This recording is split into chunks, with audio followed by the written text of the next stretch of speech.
বন্ধুরা, বছরে এমন কিছু শুভ তিথি আসে, এই তিথিগুলি আমাদের জীবনে শুভ সুযোগ নিয়ে আসে, আমাদের জীবনে দুর্ভাগ্যকে দূর করে আর সৌভাগ্যকে আকর্ষণ করে। তো এই শুভ তিথিতে এমন কিছু শক্তিশালী উপায় বা টোটকার কথা বলা হয়েছে। এই টোটকা বা উপায় আপনারা যদি সঠিকভাবে করতে পারেন তো 100% আপনাদের ভাগ্য বদলাবে। তো বন্ধুরা, এই রকমই শুভ একটি তিথি আসতে চলেছে, আর সেই তিথিটি হলো রবি পুষ্পা তিথি। আর বন্ধুরা, যেই দিন এই শুভ তিথিটি আসতে চলেছে সেই দিনটি হলো এবছর অর্থাৎ 2024 সালের রথযাত্রার দিন। বন্ধুরা, এই দিনটি হলো ইংরাজি 7 জুলাই 2024 রবিবার দিন। বন্ধুরা, এই শুভ দিনে বিশেষ কিছু উপায় আমাদের জীবনে সকল সমস্যাকে কিন্তু খুব সহজেই দূর করে দিতে পারে। তো বন্ধুরা, এই রবি পুষ্পা নক্ষত্র অর্থাৎ 7 জুলাই রবিবার রথযাত্রার দিন কি কি উপায় করবেন যার ফলে আপনাদের জীবনে থাকা সকল সমস্যার সমাধান খুব সহজেই হয়ে যেতে পারে। তো বন্ধুরা, ভিডিওটির মূল বিষয়ে প্রবেশ করার আগে আমার সকল বন্ধুদের কাছে অনুরোধ রইল, আপনারা ভিডিওটি সম্পূর্ণরূপে দেখবেন, আর ভিডিওটি ভালো লাগলে একটি লাইক করবেন, আর কমেন্টে জয় শ্রীকৃষ্ণ রাধে রাধে লিখতে কখনোই ভুলবেন না। আর আমার চ্যানেলে যদি নতুন বন্ধু হয়ে থাকেন, চ্যানেলটিকে সাবস্ক্রাইব করে পাশে থাকার অনুরোধ রইল। বন্ধুরা, আজকের আপনাদের যে উপায়ের কথা জানাচ্ছি, এই উপায় আপনাদের করতে কিন্তু লাখ লাখ বা কোটি কোটি টাকা খরচ হবে না। খুব সহজেই ঘরে বসে এই উপায় আপনারা করতে পারবেন।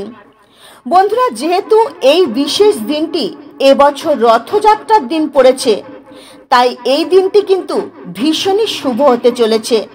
তাই আপনারা রথযাত্রার দিন সকাল সকাল ঘুম থেকে উঠবেন, স্নান করবেন, তারপর একটি তামার ঘটি নেবেন।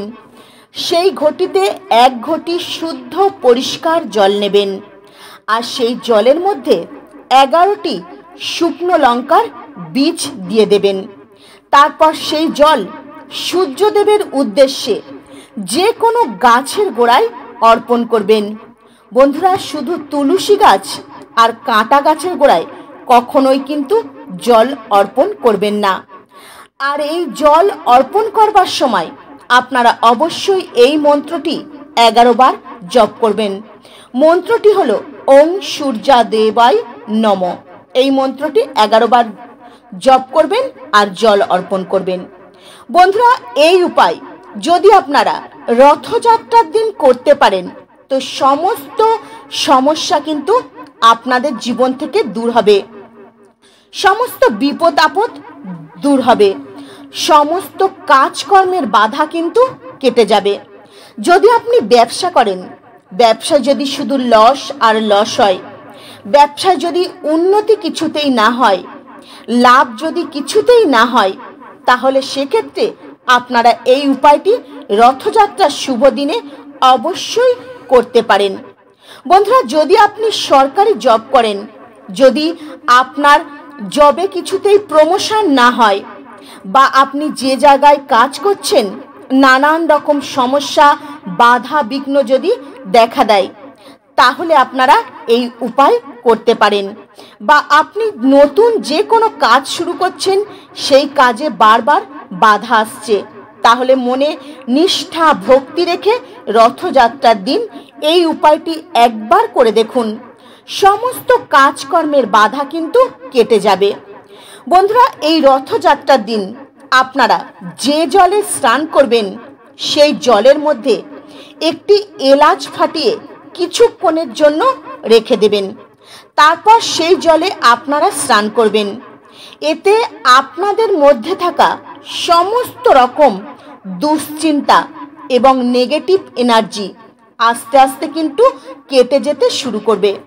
বন্ধুরা, রথযাত্রার দিন যেহেতু রবি পুষ্পা নক্ষত্রের শুভ যোগ চলবে, ভগবান শ্রী বিষ্ণুর অন্যতম অবতার জগন্নাথ দেবের রথযাত্রা, তাই এই বিশেষ দিনে অবশ্যই আপনারা হলুদ রঙের বস্ত্র ধারণ করবেন।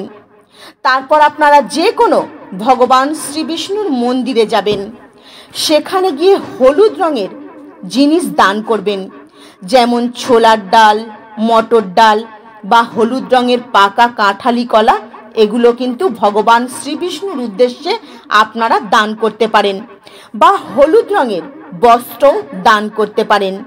বন্ধুরা, যদি আপনাদের হস্তরেখায় বা জন্মছকে গ্রহদের অশুভ প্রভাব থাকে, তাহলে আপনারা রথযাত্রার দিন অবশ্যই দুধের সঙ্গে কেশর মিশিয়ে সেই দুধ দিয়ে ভগবান শিবের অভিষেক করবেন। সমস্ত গ্রহ দোষ আপনাদের ওপর থেকে কেটে যাবে, নানান রকম রোগ ব্যাধি থেকে আপনারা মুক্তি পাবেন, সুস্থ ও নিরোগ থাকতে পারবেন। আর্থিক দিক থেকে আপনারা আস্তে আস্তে মজবুত হয়ে উঠবেন যদি এই রথযাত্রার দিন কেশর মিশ্রিত দুধ দিয়ে ভগবান শিবের অভিষেক করতে পারেন। বন্ধুরা, রথযাত্রার দিন আপনারা সাদা অপরাজিতা ফুল গাছের এক টুকরো শিকড় তুলে নিয়ে আসবেন। তারপর সেই শিকড় গঙ্গা জল দিয়ে ধুয়ে ভালো করে শুদ্ধ করে নেবেন। তারপর সেই শিকড়ের গায়ে একটু সাদা চন্দন লাগিয়ে দেবেন।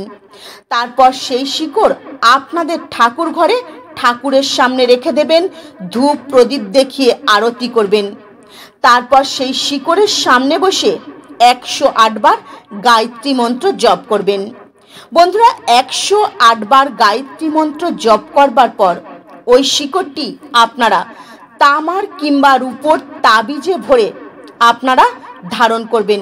আপনাদের শরীরে ধারণ করতে পারেন, বা আপনাদের মানি ব্যাগ বা পার্সেও রাখতে পারেন, বা আপনারা বাড়িতে যেখানে টাকা পয়সা রাখেন সেই আলমারির লকারে বা ক্যাশ বাস্কেও রাখতে পারেন, বা আপনি ব্যবসা করেন ব্যবসার জায়গায় যে বাস্কে টাকা পয়সা রাখেন সেই ক্যাশ বাস্কেও কিন্তু রাখতে পারেন। বন্ধুরা, এই শিকড়টি ভীষণই শক্তিশালী একটি শিকড়। এই শিকড়টি আপনাদের সঙ্গে থাকলে আপনাদের ভাগ্যকে কিন্তু বদলে দেবে, আপনাদের আর্থিক উন্নতি হবে, অর্থনৈতিক যে কোনো সমস্যা দূর হবে, অর্থ ইনকামের নতুন নতুন পথ খুঁজে পাবেন।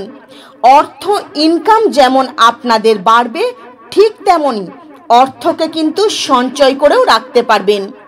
বন্ধুরা, এই শুভ যোগে যদি আপনারা এই উপায় করতে পারেন, অবশ্যই অর্থনৈতিক দিক থেকে আপনারা মজবুত হয়ে উঠবেন।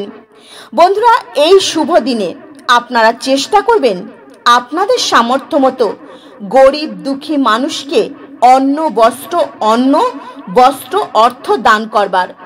বন্ধুরা, রবি পুষ্পা নক্ষত্রের শুভ যোগে যদি দান করতে পারেন তো অনেক বেশি পূর্ণ ফল আপনারা লাভ করতে পারবেন, ভগবান শ্রী বিষ্ণুর আশীর্বাদ লাভ করতে পারবেন। তো বন্ধুরা, আজকের মতো ভিডিও এই পর্যন্তই। আপনারা ভালো থাকবেন, সুস্থ থাকবেন। নমস্কার। হরে কৃষ্ণা।